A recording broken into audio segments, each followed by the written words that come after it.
Back from the weekend, I'm Carl Azuz. This is CNN Student News. Hope you're ready to kick off this very last week of February. Let's get right to it.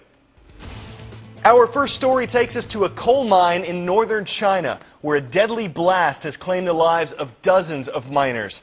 This happened early Sunday morning, local time, at one of the largest coal mines in the Asian country. More than 400 men were working when the explosion took place. Yesterday evening, officials reported that more than 70 people had been killed in the blast, with more than 100 others hospitalized. China has the world's deadliest mining industry, with more than 3,200 deaths reported last year. Chinese authorities say that the country is working to improve its mine safety. See if you can ID me. I was born in Chicago, Illinois in 1947. I was the First Lady to be elected to the U.S. Senate. My husband served as the nation's 42nd president. I'm Hillary Clinton, and I'm currently serving as U.S. Secretary of State. In that role, Secretary Clinton serves as President Obama's chief advisor on foreign policy. She's also responsible for diplomatic issues, negotiations between the U.S. and other countries. Secretary Clinton just wrapped up her first trip overseas since taking over the position. She visited Japan, Indonesia, Korea, and China, and addressed issues like the global economy and the environment. Jill Dougherty went along for this week-long trip across Asia, and she gives us a look at the new secretary's diplomatic style. On a popular youth TV show in Jakarta, Indonesia, she confesses what her favorite music is. Like the Beatles and the Rolling Stones. At a women's university in Seoul, South Korea, she tells young students the meaning of love. How does anybody describe love? I mean, poets have spent millennia writing about love. In Beijing, China, she tours a clean energy power plant, then shakes as many hands as she can. Welcome to Secretary of State Hillary Clinton's New World of Diplomacy campaign style. On her first international trip as secretary, Mrs. Clinton in Asia did what top diplomats usually do. She met with government officials and spoke at news conferences. But with reporters struggling to keep up with her, Secretary Clinton also toured a crowded Jakarta neighborhood, highlighting projects funded by the U.S. government. America's top diplomat also is one of the world's top celebrities. Being a celebrity, she says, is an asset in making people more receptive to American ideas. And she's promising to reach out to people in what she calls non-conventional ways. So with Secretary of State Hillary Clinton, get ready for more town hall meetings, more handshaking, I think we would like to maybe to hear you sing. And more TV shows as she campaigns for American diplomacy around the world. All of these people, if I start to sing, they will leave. No! Jill Dougherty, CNN, Beijing. All right, we're going to move from Asia to the Middle East now with a follow-up about a recent election in Israel.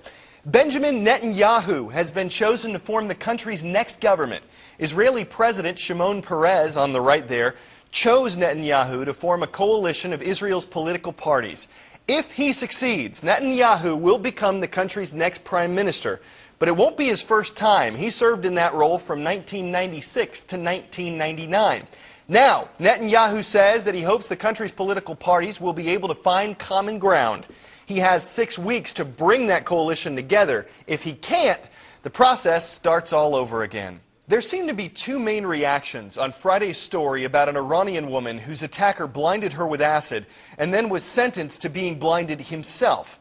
There were responses like Michael's, who said, "I believe that she should get the satisfaction of an eye for an eye. The attacker should feel what he did back on him." And there were reactions like Jackie's, who quoted, "An eye for an eye makes the whole world blind." Then there was Robert, who says, "I think that justice will be served if the attacker is executed instead of blinded by acid, because to me, what he did was a crime against humanity."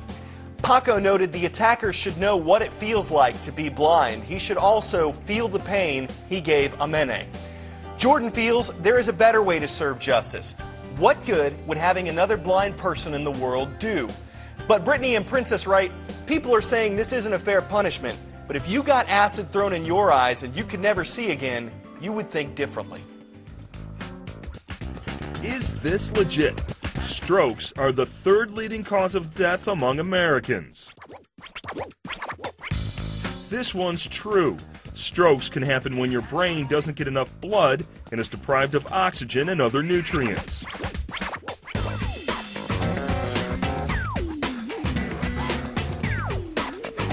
The good news is strokes can be treated, and these days they claim fewer American lives than they did, say, 20 or 30 years ago.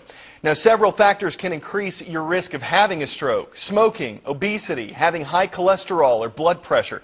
But there's a new study that suggests there might be an unusual connection between strokes and fast food.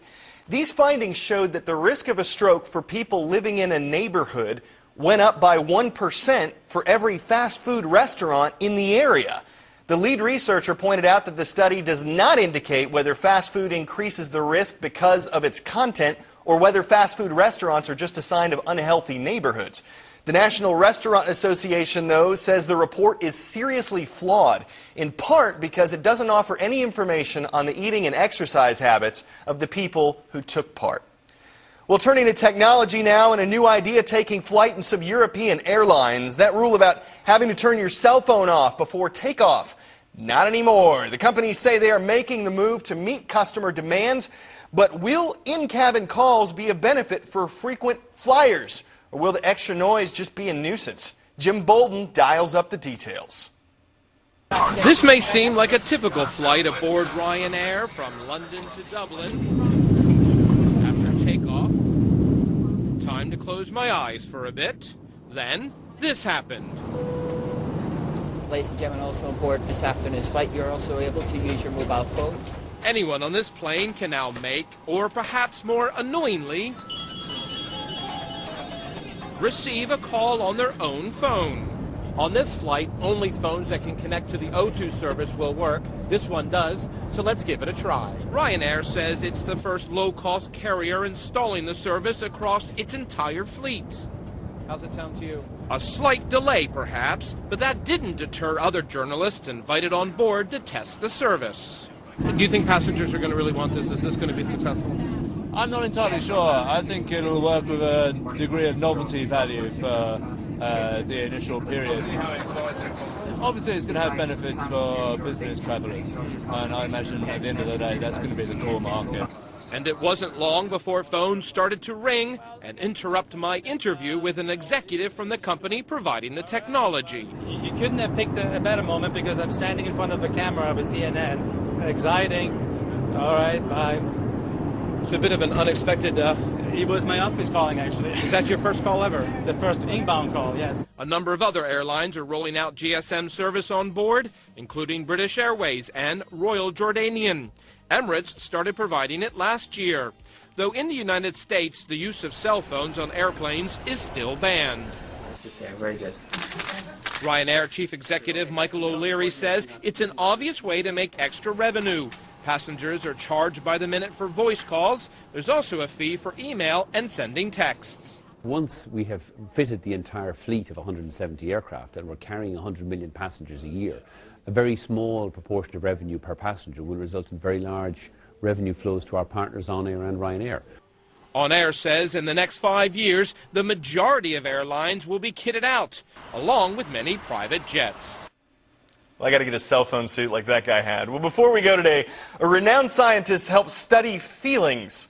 It is said that the eyes are the windows to the soul, even on a robot.